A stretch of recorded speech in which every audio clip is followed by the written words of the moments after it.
Part 3, we're going to expand our story. Let's add another chunk of text and add some more hyperlinks. So we'll go to the stage and backdrops. I'm going to paint a new backdrop.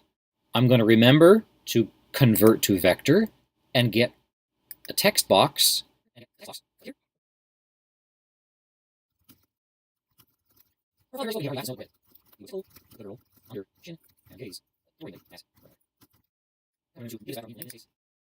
I'm going to remember to give this backdrop a meaningful name, in this case,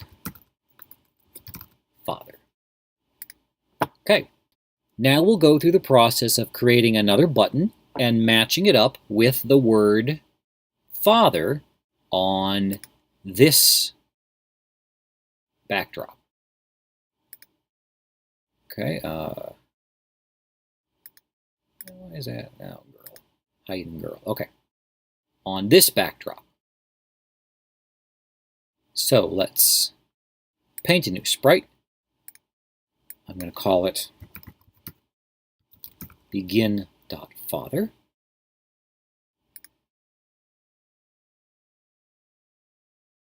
To click here, rough out the shape, drag it to the right location.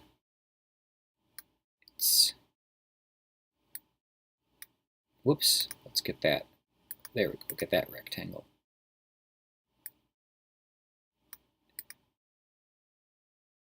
Okay, that's good.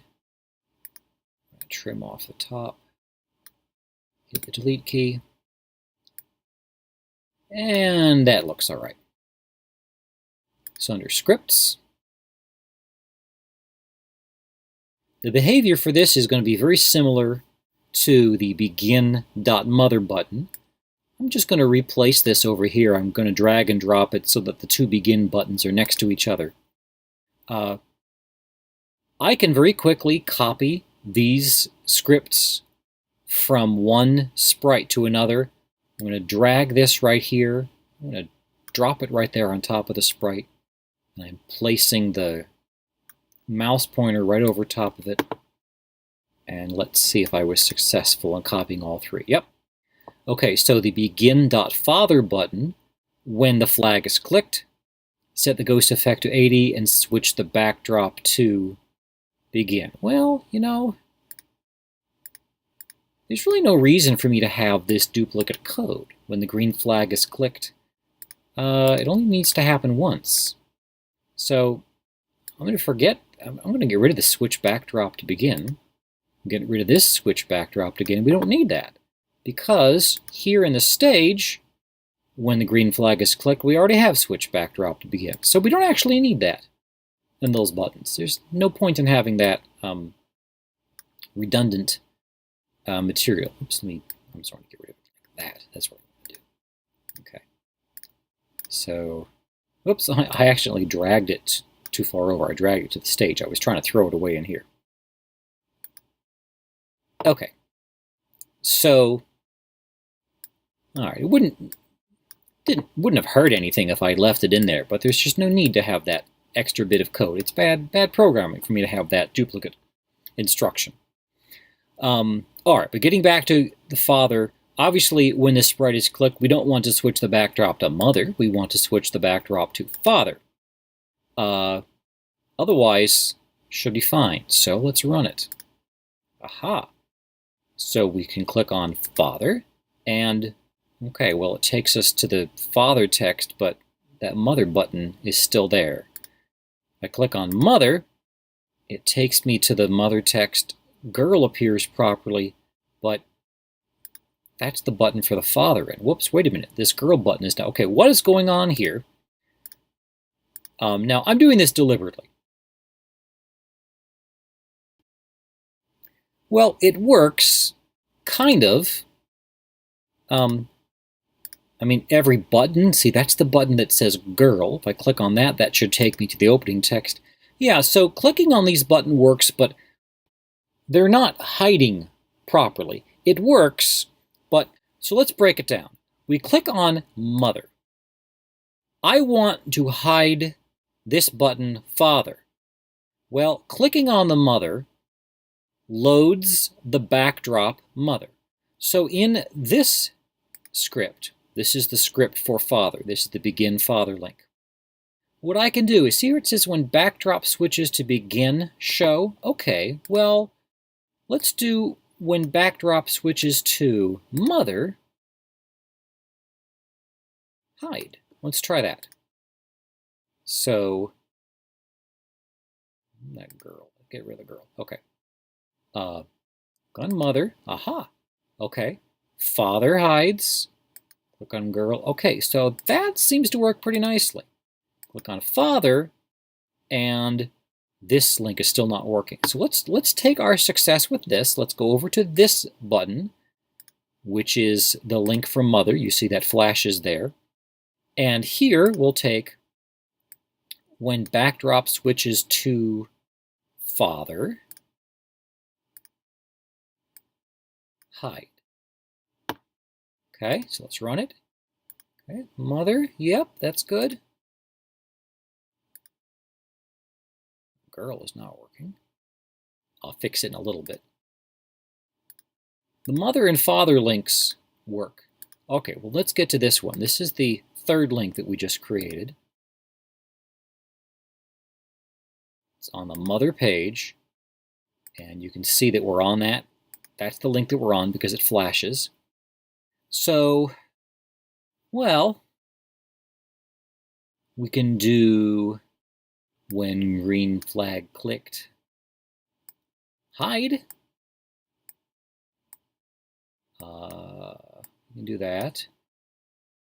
We can also do when the backdrop switches to mother, hide. And when the backdrop switches to begin, hide. So let's try it. Father works. Okay, good. Father's a dead end right now. We can't go anywhere from there. Girl. Okay. So right now we have 3 Lexias and 3 links. Mother and girl are links that go back and forth between the begin page and the mother page. Father right now is a dead end. There's nowhere to go from here. So to leave, we have to click the green flag and just start over again. Okay, that'll work. Now, let's imagine, though, that we add 4 more chunks of text here in the backdrops. And let's say that one of them is called forest. Very quickly, I'll go over here.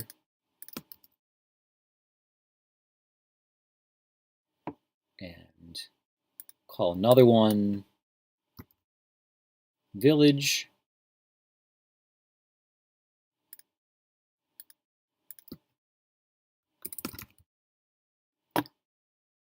Call another one cloak.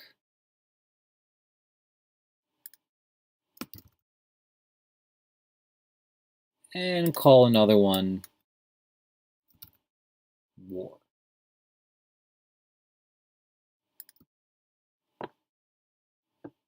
Okay, so we've got, let's imagine we've got 4 more.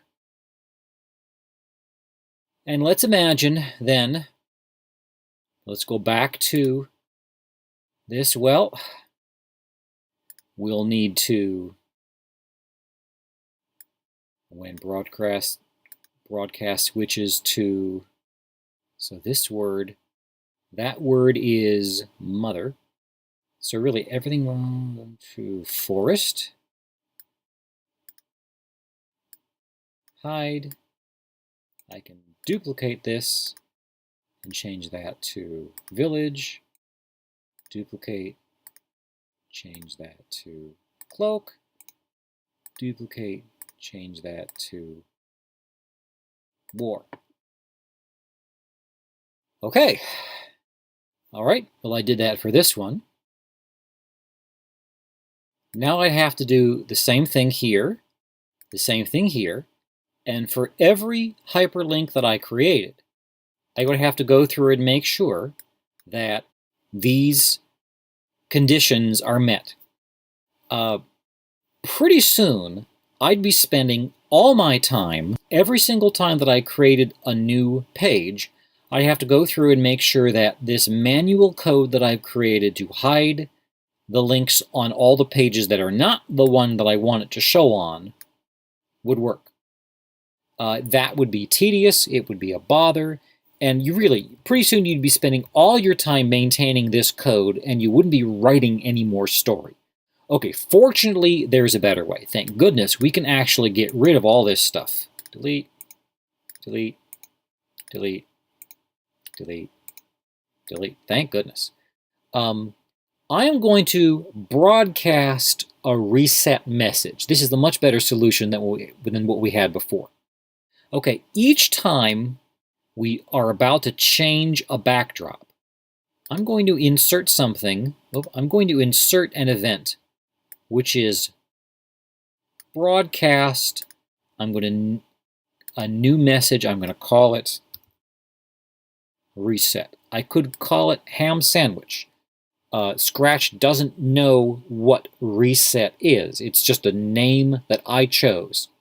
I'm going to add code that listens for reset. When I receive reset, I want then to hide this. Okay, so let's see what we've got here. I don't need to hide it there. When this sprite is clicked, I'm going to broadcast reset. Then I'll switch the backdrop to mother. Well, when I broadcast reset, this bit of code listens for reset and hides. So this button will automatically hide whenever this reset. This button will automatically hide whenever the backdrop changes. The cool thing about it is that if over here in this sprite, remember I don't need this anymore, I'm not going to use that anymore, I'm going to do the same thing. When this sprite is clicked, I'm going to broadcast the message reset, and then I'm going to switch the broadcast to father, and then I'm going to, when I receive reset, I'm going to hide. I'm going to do that same thing. I'm going to drag these bits of code into this one. I don't need this anymore. I don't need this anymore. Don't need that anymore. Let's see. Don't need that anymore. And of course, when this one is clicked, I want it to go to begin. Let's see what I'm doing here. Okay. Mother. Okay, girl is not being shown here. So when backdrop switches to mother, that's when I want to show this. Now notice here when green flag collect hide, I don't actually need that anymore because I'm going to hide it when I get reset and I'm going to show it when I see mother. When I leave this Lexia mother, I'm going to broadcast the reset and load begin. Mother, girl, mother, girl. Got it. Let's go to this one, do father, and we'll do this again. I'll do when backdrop switches to father, then I will show this button.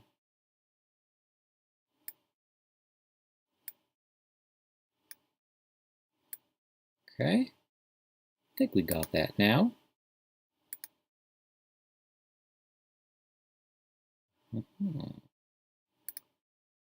No, I want this is begin. That's it, when backdrop switches to begin. There we go, that's what I want.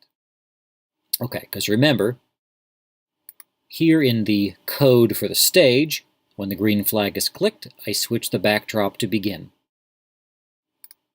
This button listens for when I switch to begin and show it.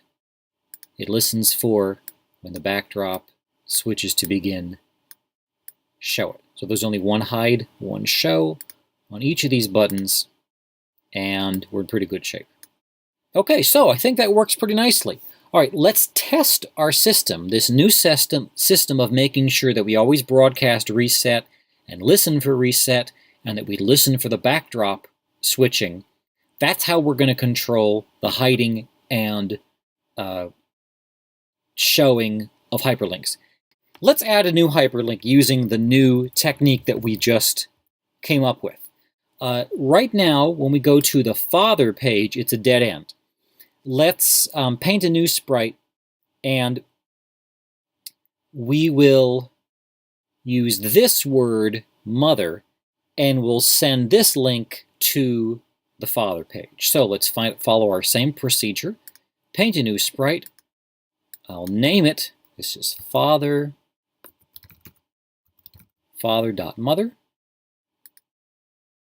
Draw that rectangle. Here. That's pretty close. Not close enough, though. Click this rectangle again. Make sure it's filled, okay? There. That's better. Delete key. Shave a little bit off the top and bottom. A little more. Okay. So,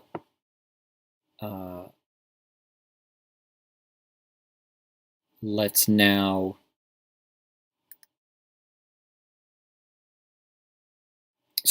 just kind of steal this code from the mother. We'll just drag that bit, that bit, that bit, that bit, and now we'll correct it. It's when backdrop switches to, this page is actually called father, and when it's clicked, we don't want to go to the begin page, we want to go to the mother page. Otherwise, I think that works, so let's try it now.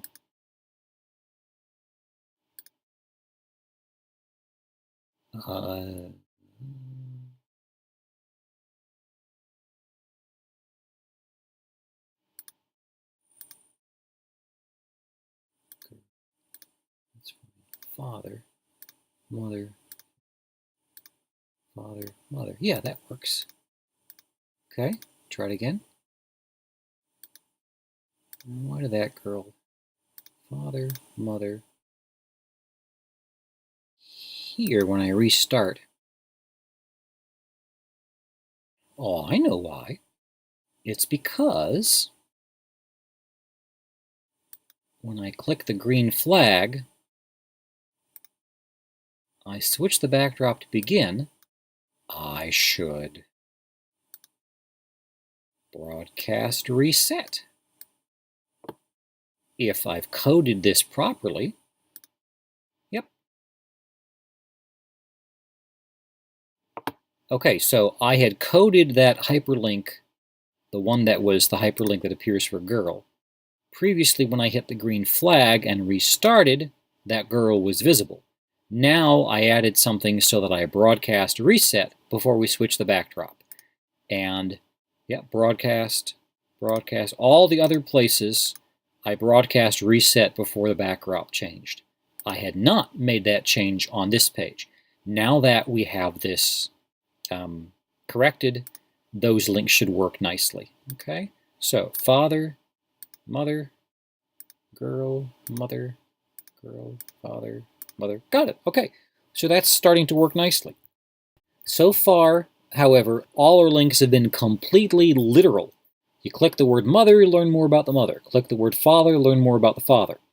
And that kind of hyperlinking works if you're trying to read something on Wikipedia or you're trying to, buy something in an online store. But if you're trying to tell a story, perhaps you don't want to make every link quite so obvious. And here's what I mean. Here we are in the mother Lexia. I'm going to create a new sprite. I'm going to call it mother.father. So I want to create a link from this page to the father page, but nowhere on this page does the word father appear. That's all right. I'm going to be a little bit less literal. I'm going to do the thing where I draw a block of text. I'm going to take this and I'm going to make the word bread into a hyperlink. Get the rectangle back again.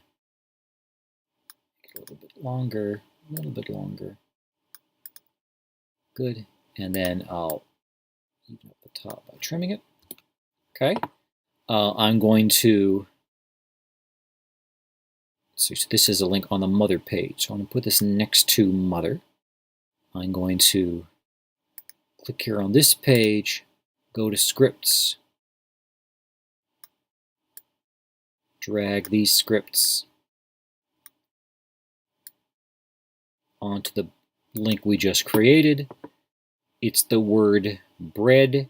I want it to, when clicked, I want to go to father.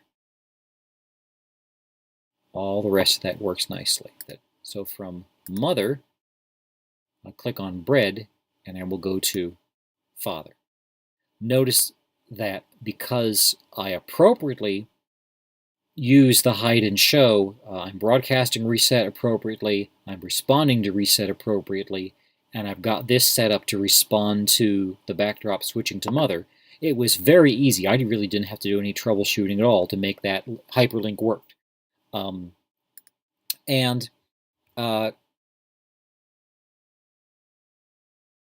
make that hyperlink work. To make that hyperlink work. Now, I'm going to shift from the technical side to talk a little bit about the art of storytelling here. There's nothing deep or fancy about the word bread, but I haven't come right out and told the reader, the mother doesn't eat bread because the bread makes her think of her absent husband. And I haven't told the reader, the mother and daughter don't speak much about their father, but they feel his absence through the smell of bread. I don't announce either of those things. Instead, I simply make it so that when you click the word bread, it takes you to father. There we learn the father smelled of bread. I've created a link that invites the readers to make their own connection between the bread and father. Okay, so a review. 3 Lexias and 5 links, or 3 populated Lexias. I created a bunch of placeholders that I didn't fill out. But we have 3 complete Lexias and 5 sprites that operate as hyperlinks. Now, there's no rule that says every Lexia has to link to every other Lexia. In fact, you probably shouldn't link every Lexia to every other Lexia, otherwise it would be a little boring. We could keep on expanding the story like this, but in part 4, I want to show you a little hint of the media interactivity, the ways that you can play with media in Scratch. Up to now, all the stuff we've done in Scratch, quite frankly, we could do faster just by creating, just by using WordPress and creating pages and linking back and forth between the pages. There's nothing all that fancy or powerful about being able to make pages of text and make links between them. There are a few things we can do in Scratch that would require a lot of programming in an HTML, a web page, but it's something that we can do by dragging blocks in Scratch. So I'll show you how to do that. Okay, from the father Lexia, let's go to the father Lexia. Here, I'm going to add another few lines of text, but I'm going to add them as a separate sprite so that I can control their appearance separately.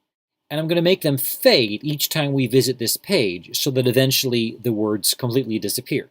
So I'll paint a new sprite. I'm going to name it, no, here, I'll name it here. This is where I need to name it. I want to name it Memories Fading, and I'll convert to vector. I'll click on this text, click here to get that text, and I will type Each time her thoughts returned to him, she found her memories fainter. I didn't change any of the default settings, and fortunately, the text that I typed here perfectly matches the text in the backdrop in terms of typeface and size. I'm going to drag it so that its spacing lines up nicely, and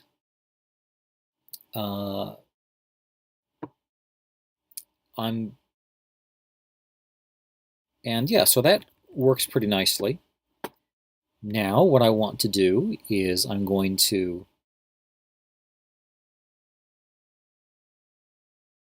now I want this line of text to appear and disappear, just like the hypertext and the Lexia.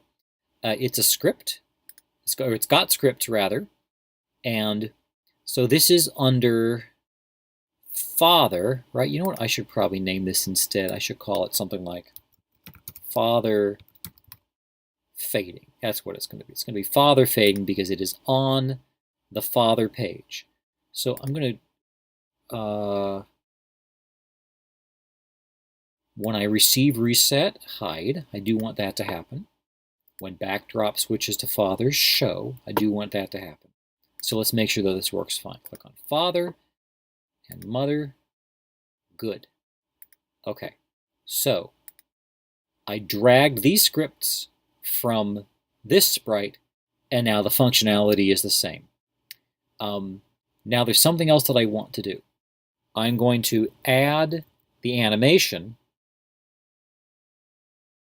that will make this text fade away. If we set it so that each time the backdrop switches to father, yeah, we want to show it, but let's go here to looks again. We've got this father fading sprite selected. Let's change ghost effect by 15. And when the green flag is clicked, that is when the game starts for the first time, we will set ghost effect to 0. See how that goes. Father. Okay, mother. Click bread to get back to it. Mother. Bread to get back to it. Aha! It does look like it's definitely fading away. Visible. Let's restart. Go back to father, and the text is there normally, the way it should be. Okay, great. That works nicely. And the next step, I'm going to code a runaway word. I want to do something different with just one word. I'm going to paint a new sprite. I'm going to call it Father Memories. I'm going to go ahead and use the bitmap because it's just one word. And I'm going to use some of the color tools here. You can play around with this a little bit. I'm going to, I don't know, give it a bluish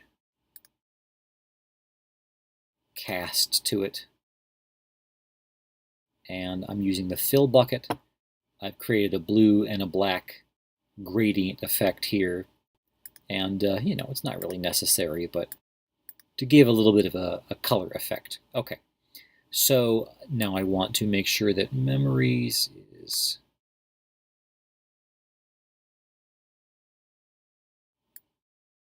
line up as much as possible. Whoops. Click on that to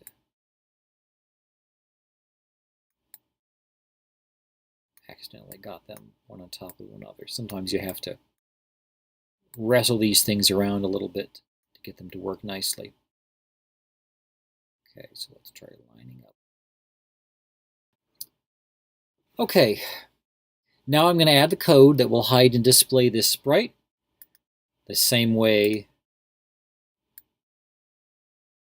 the other text is hidden and displayed. Now I drag this. I actually don't want to change the ghost effect for memories. Let's just make sure it works. Yep, okay. It's fine. Go back and forth between mother and bread, and the word memories does not fade, but the text around it does fade. But I want to make this word run away from the cursor. So when backdrop switches to father, go to motion. See these numbers right here? I could type these numbers. Well, I'll just show you. This one.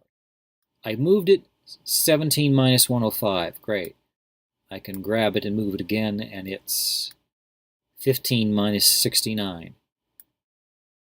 But I don't really need to pay any attention to those numbers. Once I've placed it where I want it, these numbers are updated. I'm just going to grab this. I know that's where I want it to be. I really don't care what the numbers are. So when backdrop switches to father, go there. I'm going to take a forever block because this is some code I want to happen over and over again. And what I want is to check a condition. The condition that I'm checking is if the distance to the mouse pointer, that is the distance from the sprite memories to the mouse pointer, under operators, is less than, I'm going to drag this corner, drop it in there, is less than 40. That's the condition that I'm checking for. So if the mouse pointer starts getting closer than about there to the word memories, then we're going to trigger this action inside the if-then block. And I just kind of did a lot of trial and error and figured it out. But here's what I want to do. To make this memories run away from the mouse pointer, first I'm going to point the word memories, oops, not that one. First I'm going to point towards the mouse pointer. And then I'm going to turn 180 degrees. That means now I'm facing away from the mouse pointer. And then while I'm facing away from the mouse pointer, I'm going to make this word memories run away for about 20 steps. And let's see what happens when we run it. Father. Towards memories, we're going to see memories run away. Oh, ooh, that's a little weird. Okay, that's kind of chaotic. I mean, it's kind of cool, and I could imagine that working, but it's not really what I want to do because you're not really able to read that. Fortunately, there's a way that we can handle it. Click here on the blue circle. See this direction thing right here? Going to rotate that there. We're moving the direction around. I really don't want that to work at all. This thing right here, rotation style. This thing right here restricts the rotation style to mirror image left, mirror image right. But if I click in the center, there's no rotation style whatsoever. Look at that, see?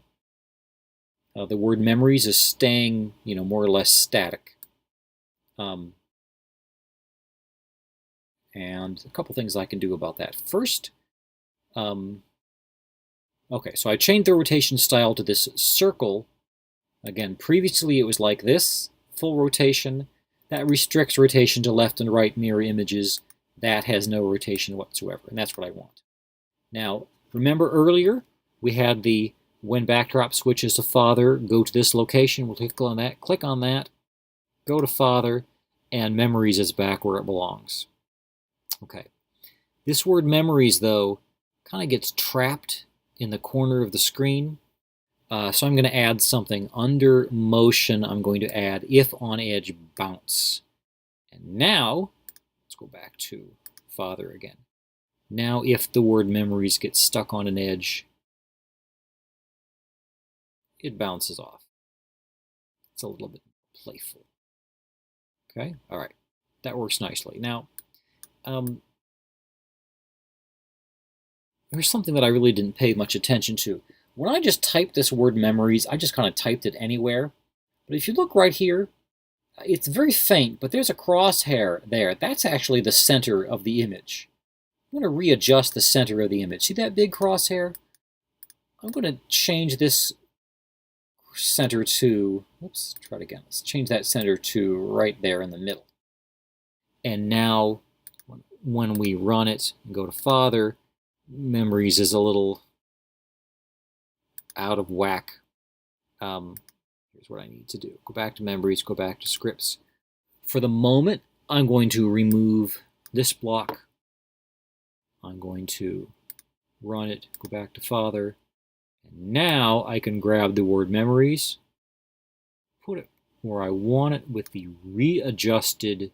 Remember when I readjusted that crosshair, it changed where the center of the sprite is. That looks pretty good. So I'm going to take off this block and throw it away. See, those numbers are different. These are the numbers that I want. Put it back together. Now,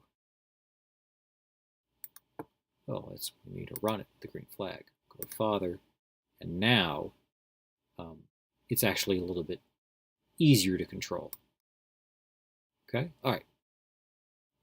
So, that's starting to look kind of fun. For the next effect, I'm going to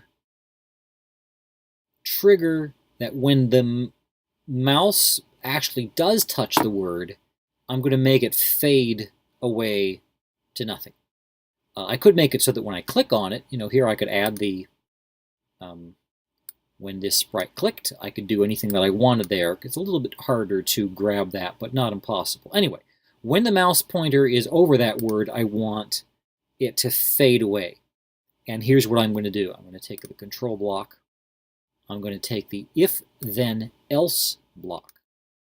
The condition I'm going to check for is this sprite touching the mouse pointer? If it is touching the mouse pointer, I want to set the ghost effect to 100, which basically makes it disappear.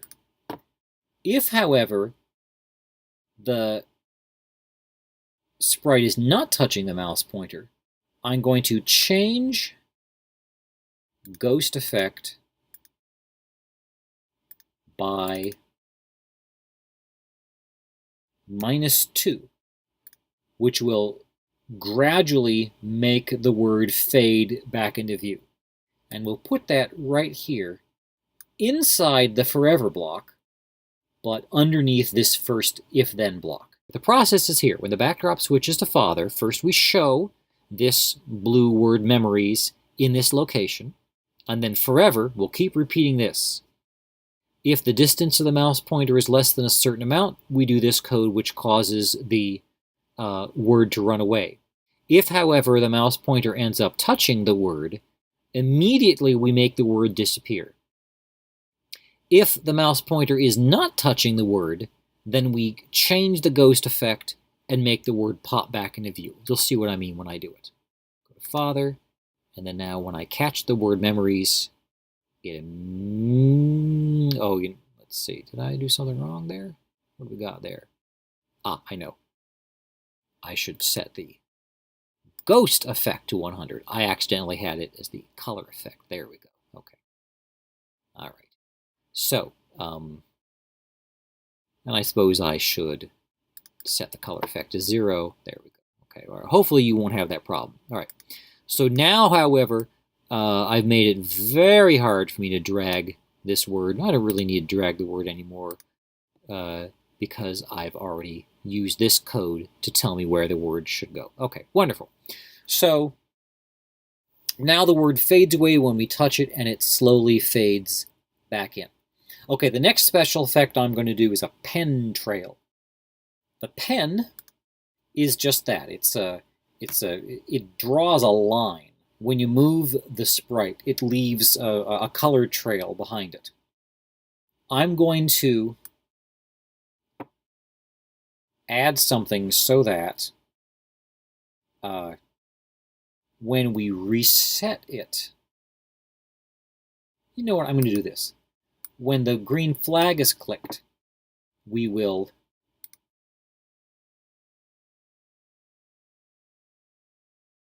set the pen color to white. Okay, you click on there, then you click on the color that you want to set it to. Set the pen color to white, and I want to put the pen down, and I want to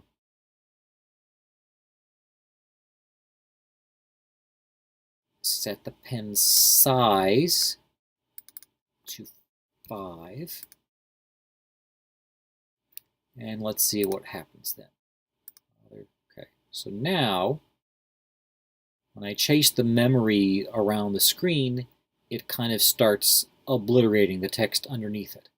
I'm going to add another effect so that each time the backdrop switches to father, I'm going to change the pen size by 10.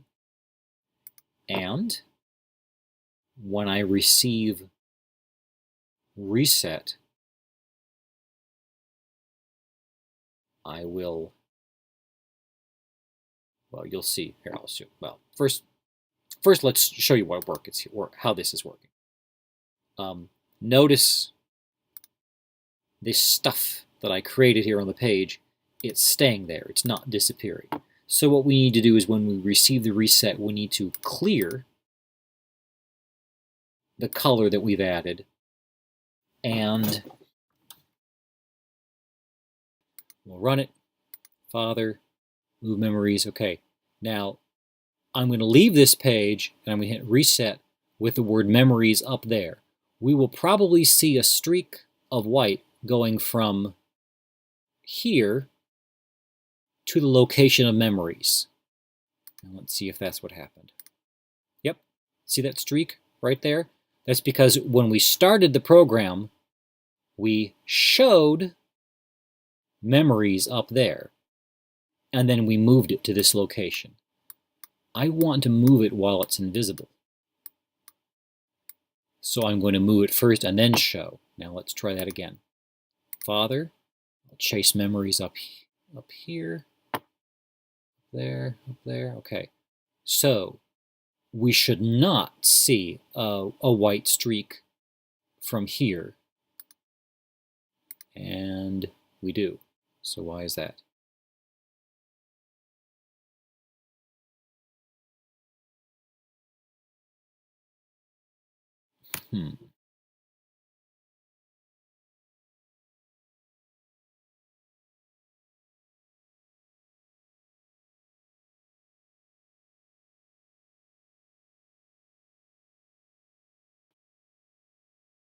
Oh well, we'll just put hide there.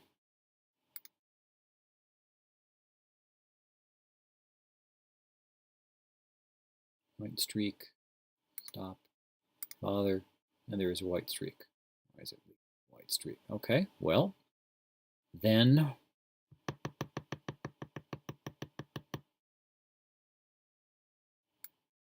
hide isn't so much the problem as clear. Let's try that.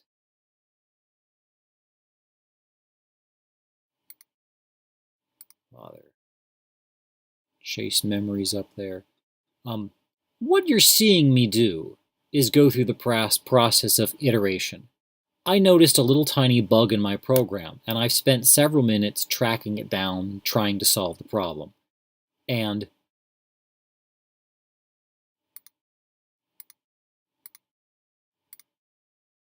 I'm still getting this streak of white when the backdrop switches to father. Well, probably what's happening is I've never actually made the pen go up. That might be it. So let's try that. Maybe that's it. Pen up.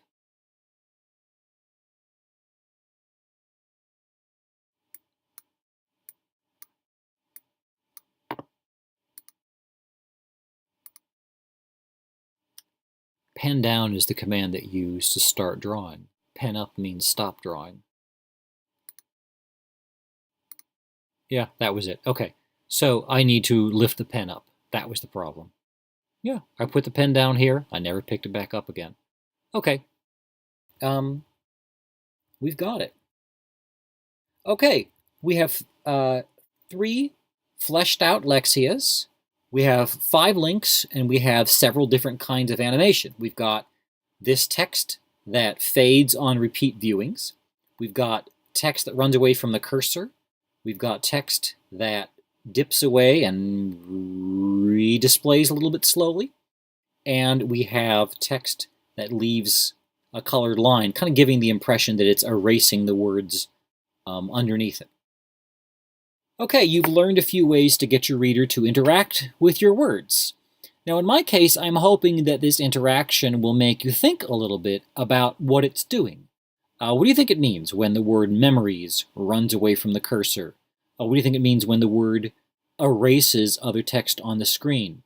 I could have just announced, there's this curious thing about memory that I really want you to hear. But that would be telling you what you're supposed to feel. I'm instead trying to create a little interaction so that you play with it and you wonder, what's that mean? How is that connected? So just like that word bread created a connection between the bread and the father, the word memories obviously is important to this story, or else I wouldn't put so much effort into making the word memory stand out and really even obliterate other words on the page. Just as I tried to use that word bread to link to father, and I'm trying to use these special effects to make you to think a little bit more about special words and phrases, try some creative ways to make the links do some of the storytelling works for you so that there's a reason why you're going to be coding all this stuff. If the story just has a next button, click and see what happens next, you might as well have just written a traditional linear story. Put in some interactivity, do some surprises, make your reader engage with you in ways that the reader doesn't expect, and see what you can come up with. Okay, so that's it for telling a hypertext story with the programming environment Scratch.